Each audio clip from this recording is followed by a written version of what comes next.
Este año voy a denominar estos presupuestos como los de la responsabilidad.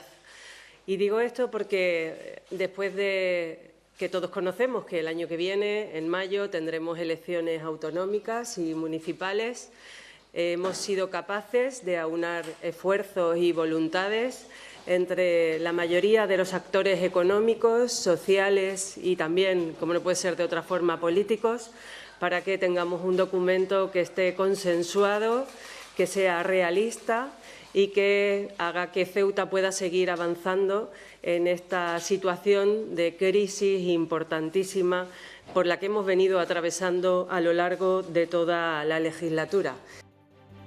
La consejera de Economía, Hacienda y Función Pública ha sido la encargada de desgranar los presupuestos de la ciudad para el próximo año. Unos presupuestos que serán aprobados previsiblemente la próxima semana de forma inicial para consolidar su aprobación definitiva antes de final de año. El consolidado total asciende a 377 millones de euros, un 3,35% menos que el del año pasado. Sin contemplar las sociedades públicas y organismos autónomos, el presupuesto crece 1,5 puntos respecto al del año pasado, es decir, 345 millones de euros. Buenas tardes, noticias en la pública.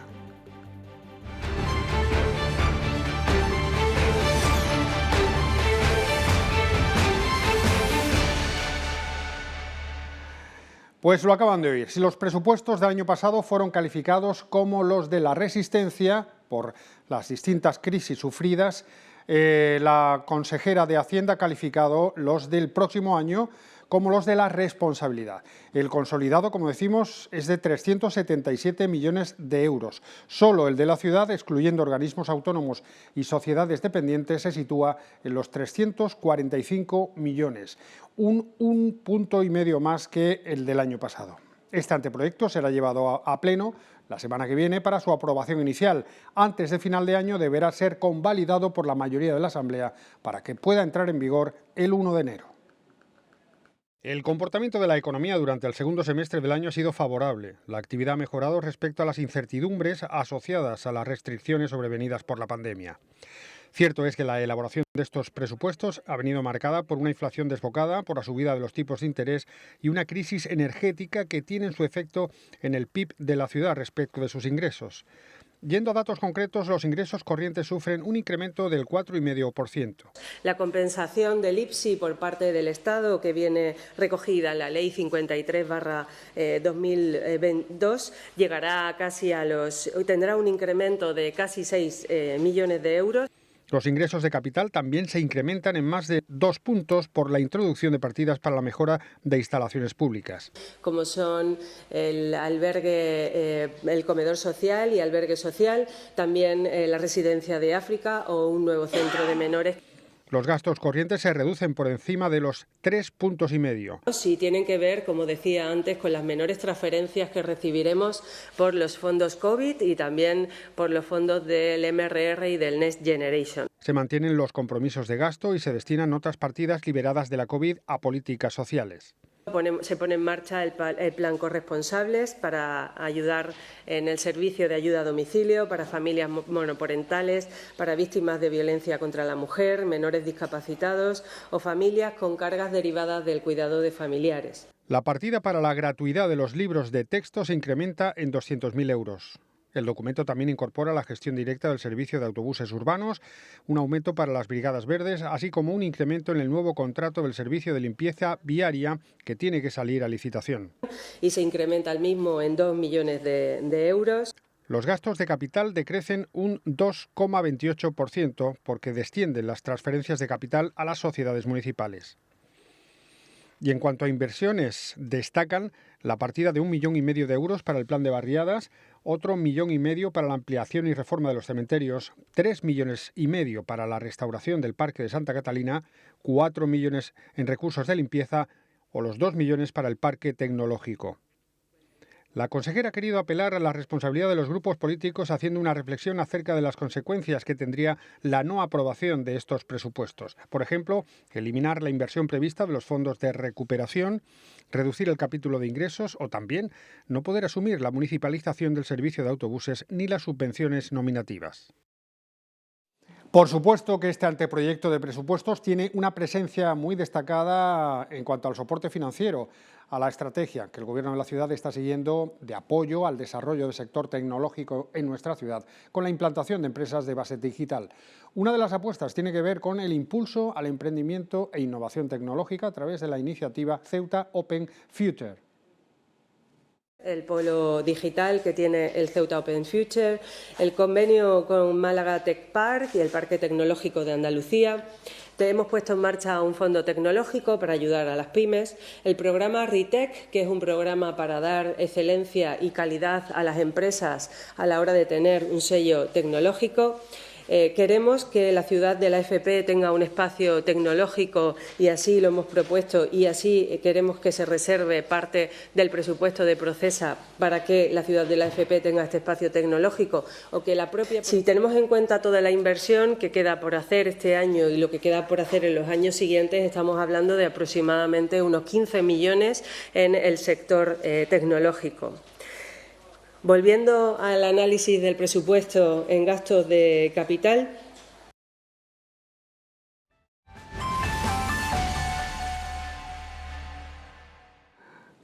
MDIC ha calificado de inconcebible que PP y PSOE quieran la inclusión de las Brigadas Verdes en la empresa Traxa sin haber tenido en cuenta a la plantilla para tomar esta decisión. Por ello, desde este partido van a interpelar en el Pleno al Gobierno sobre cuáles van a ser las gestiones a realizar y por qué las Brigadas Verdes no pasan a una empresa municipal. Mientras tanto, el Gobierno local continúa con las negociaciones con los trabajadores de las Brigadas Verdes. El Ejecutivo ha vuelto a confirmar que la voluntad consensuada con el PSOE es la inclusión de estos en Traxa. Bueno, ahora mismo estamos en negociaciones con los trabajadores de las Brigadas Verdes. Creo que esta semana se va a producir una reunión otra vez, como la que se produjo el viernes pasado, con la representación sindical de las Brigadas Verdes. Y nuestra intención es que pasen a Traxa. Es la voluntad política que tiene el Gobierno de la ciudad y que ha consensuado con el Grupo Parlamentario Socialista. Y nosotros vamos a seguir intentándolo. ¿Cómo van a resultar esas negociaciones? Lo desconozco, pero la voluntad es férrea de que pasen a Traxa. Y este miércoles ha visitado en nuestra ciudad el secretario general confederal de Comisiones Obreras. Unai Sordo ha instado al Gobierno de la Nación a citar a los agentes sociales para negociar una subida vigorosa, ha dicho, del salario mínimo interprofesional antes del Día de la Constitución. Lo ha hecho esta mañana en un encuentro con los medios en el que también ha tratado la negociación de las pensiones y el plus de residencia. El secretario general confederal de Comisiones Obreras se encuentra en Ceuta para exponer las prioridades del sindicato en el momento económico y laboral que atraviesa España. La apuesta y la prioridad de Comisiones Obreras para lo que queda de año 2022 y 2023 es una pugna por los salarios, es un emplazamiento a la corresponsabilidad de COE. Y si no, pues el escenario de cara a 2023, en mi opinión, va a ser de una creciente movilización. Unai Sordo ha hecho un llamamiento al Gobierno de la Nación para que cite a los agentes sociales para negociar la subida del salario mínimo interprofesional antes del Día de la Constitución. Antes de que coja a velocidad crucero el mes de diciembre, sería bueno que el Gobierno llamar a los agentes sociales para abordar cuanto antes mejor la subida del salario mínimo interprofesional. En opinión de Comisiones Obreras, el salario mínimo interprofesional tiene que subir de una forma vigorosa en el año 2023. Una subida salarial que debe ser igual o superior a cómo ha evolucionado a lo largo de 2022 la inflación. Si las pensiones hemos decidido mediante un acuerdo entre Gobierno, patronal y sindicatos que subían con la inflación media, y que por tanto vayan a subir seguramente en torno al 8,5%, no se podría explicar que el salario mínimo interprofesional no subiera en una proporción similar. A pesar de que se comienza a ver un cambio de tendencia, desde Comisiones lo consideran insuficiente, por lo que apela a un gran acuerdo de país para enmarcar salarios que sirvan para facilitar la negociación colectiva de los 1.200 convenios a renovar en 2023. Cuando digo relevantes, digo propuestas que tendrían que estar en torno al 4,5% para este año y que podrían ir disminuyendo en los dos siguientes en torno al 3,5% o el 2,5%.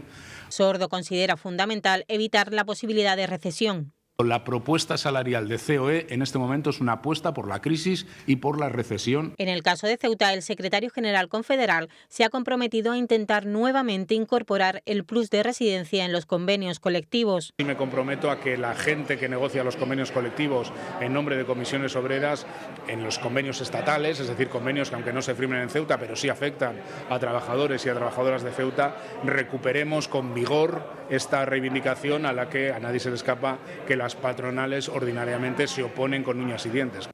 Sobre la negociación de las pensiones, que se va a producir también en las próximas semanas, aunque según el sindicalista el acuerdo no está cercano, pasa por una mejora estructural de los ingresos de la Seguridad Social. El presidente de la ciudad ha mantenido un cordial encuentro con el secretario general de Comisiones Obreras. Juan Vivas ha transmitido a Unai Sordo que el contacto del Gobierno con los sindicatos es permanente y que las peculiaridades que concurren en Ceuta hacen que ese diálogo tenga que estar siempre abierto con la parte sindical, tal y como lo atestigua la Mesa del Diálogo Social.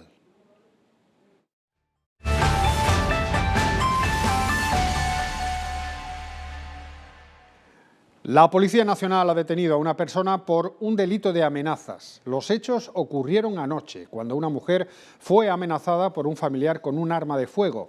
La disputa estuvo originada por la propiedad de la vivienda en la que vive la mujer en El Príncipe, propiedad que le exigía este individuo, emplazándola a abandonar el domicilio. La víctima, que se encontraba acompañada de su hija menor de edad, tuvo que ser atendida en el hospital universitario. Cabe señalar que el vehículo de la mujer fue quemado también tras las amenazas. Y el incremento policial está llevando a la barriada del Príncipe a vivir momentos de tranquilidad, reclamados por los vecinos que se sienten abandonados por la ciudad y el gobierno de la nación. El presidente de la barriada ha alzado la voz para reivindicar una actuación en la barriada, en el barrio, que no se quede en papel mojado una vez pasen las elecciones. La barriada del Príncipe se encuentra inmersa en un momento de tranquilidad ante el incremento de la presencia policial continua que se está llevando a cabo, una reivindicación casi histórica de los vecinos que piden se alargue en el tiempo. Al principio pedíamos una comisaría para mantener, digamos, una presencia constante, luego veíamos que el proyecto de la comisaría pues fueron pasando en el tiempo y que no se cumplía, y luego pues qué remedio de solo por lo menos pedir una presencia continua durante lo largo del día, ¿no? Y parece ser de que está dando sus frutos. Además del incremento de agentes de policía en las calles, se necesita una colaboración ciudadana difícil de conseguir. La gente no se fía, la gente no hay una presencia, digamos, una seguridad que te proteja, entonces la gente tiene miedo, la mayoría de los vecinos tienen miedo e intimidados, porque tú denuncias y al final puede haber represalias. El sentimiento de abandono de los vecinos parece unánime. Se quieren ir del barrio porque no pueden hacer vida social en la calle, ¿no? Y es triste escuchar eso de la mayoría de los vecinos de bien, ¿no? El presidente de la barriada reclama una intervención política que asegura siempre se queda en nada cuando pasan las elecciones, a pesar de que el Pleno de la Asamblea ha aprobado un plan integral en el último mes. Mi experiencia me dice de que hasta que no vea ese grupo de trabajo, hasta que no vea trabajar ese grupo de trabajo, pues, y aún así, que ha habido proyectos de planes integrales, que incluso hemos visto grupos de trabajo, pero que al final se ha quedado en el tintero.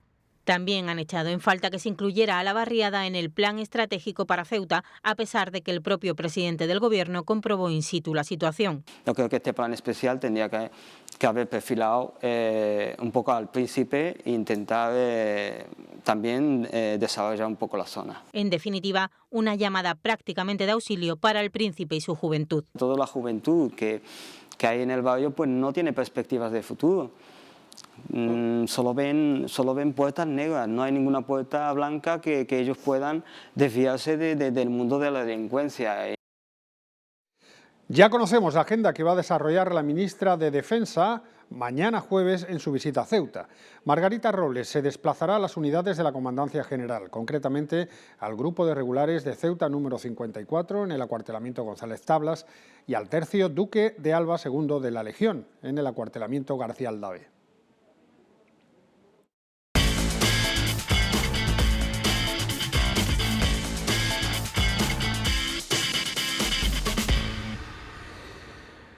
El Ceutí plantó cara, pero no pudo con el Córdoba en la eliminatoria de Copa del Rey a partido único en el Guillermo Molina. Los blanquinegros cayeron por 3-6 en un partido en el que se mantuvieron con vida hasta el final, pese a las bajas y a medirse a un rival de superior categoría. La Unión África Ceutí se despidió de la Copa del Rey. Los unionistas cayeron eliminados tras perder ante el Córdoba Patrimonio de la Humanidad por 3-6 en el Guillermo Molina. A pesar de las importantes bajas por lesión de Marco, Víctor Arévalo y Cristian Rubio, el equipo blanquinegro compitió a gran nivel ante un rival de primera división al que puso en aprietos hasta los últimos minutos del partido. El Ceutí le puso mucha intensidad al encuentro desde su inicio, jugando sin complejos, pese a estar muy mermado por las ausencias, que propiciaron que los jugadores del filial David Iniesta y Joselito debutaran con el primer equipo. Tras un robo, el Córdoba se adelantaba en el marcador con un zapatazo de Ismael en el minuto 3. El ceutino se achicó tras el gol y se lanzó sobre la portería cordobesa. Los de Josan González exhibían pegada y Pablo del Moral hacía el 0-2 en el minuto 9. Pese al empuje de los cordobeses, el Ceutí se resistía y un chupinazo de Everton suponía el 1-2 en el minuto 15.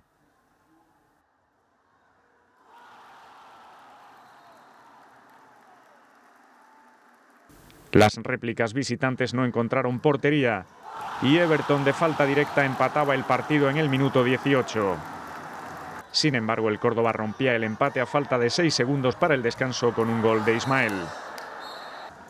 El segundo tiempo comenzó con ocasiones para ambos bandos, aunque las mejores eran de un Córdoba que sin embargo no lograba distanciarse en el marcador por las paradas salvadoras de Germán y los palos. El Ceutí seguía en pie y en una acción aislada, Joaquí desde lejos ajustaba su disparo para empatar a 3 el partido en el minuto 32. Pero Pablo del Moral volvía a poner por delante a los cordobeses en el minuto 35. En los últimos 3 minutos el Ceutí arriesgó con portero jugador y encajó el 3-5, anotado por Lucas Bolo desde su campo a puerta vacía. Y el propio Lucas Bolo culminaba una transición para cerrar el marcador que daba el pase a cuartos de final de la Copa a los cordobesistas. El Ceutí vendió cara a la derrota, pero dijo adiós a la Copa. Ahora toca centrarse en la Liga y cerrar la crisis tras 4 derrotas seguidas. El entrenador de la Unión África Ceutí, Tomás de Dios, terminó contento por cómo jugó su equipo ante el Córdoba, aunque el resultado final fuese la derrota y la eliminación de su equipo. El técnico salmantino dijo que el marcador no reflejó lo sucedido en el campo. Contento por cómo hemos jugado, contentos por el orden táctico, por la intensidad. Hemos visto que en 3 cuartos de partido el partido ha estado igualado. Lo que pasa es que estamos ante un equipo de primera. En el momento que regalas un minuto en intensidad o en orden táctico, pues encajas goles, ¿no? Hemos llegado hasta la última parte del partido con opciones. Es verdad que con portero jugador no hemos hecho daño y encima hemos encajado. Ahí está una de las claves.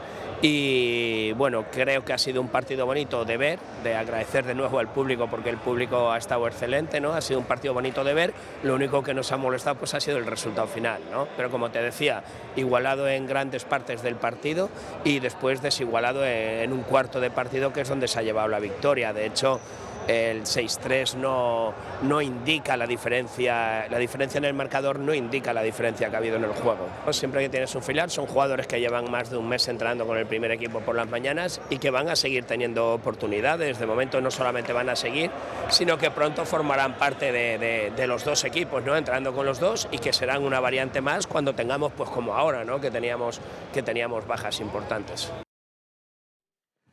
Y recuerden que la Agrupación Deportiva Ceuta conocerá esta tarde a partir de las 5 a qué equipo se tendrá que enfrentar en la próxima eliminatoria de la Copa del Rey. Los blancos saben que el rival será seguro de segunda división y que la eliminatoria se jugará partido único en el estadio Alfonso Murube.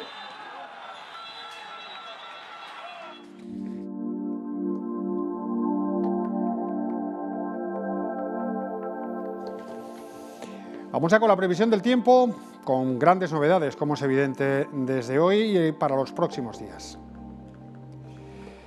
Pues la lluvia llegó tal y como estaba previsto. Hoy llueve durante toda la jornada y lo hará de manera más copiosa que mañana, aunque la borrasca no pasará de largo hasta la tarde del viernes. Las temperaturas se mantienen por encima de lo normal en estas fechas y el viento continúa siendo de poniente. Panorama lluvioso el que seguirá presentándose mañana jueves, eso sí, con temperaturas aún muy suaves, incluso cálidas, con máxima de 23 grados. Los demás parámetros no registran cambios. Es todo por el momento. A las 8:30 volvemos, como cada día, con más noticias aquí en la antena de la televisión pública. Pasen buena tarde. Adiós.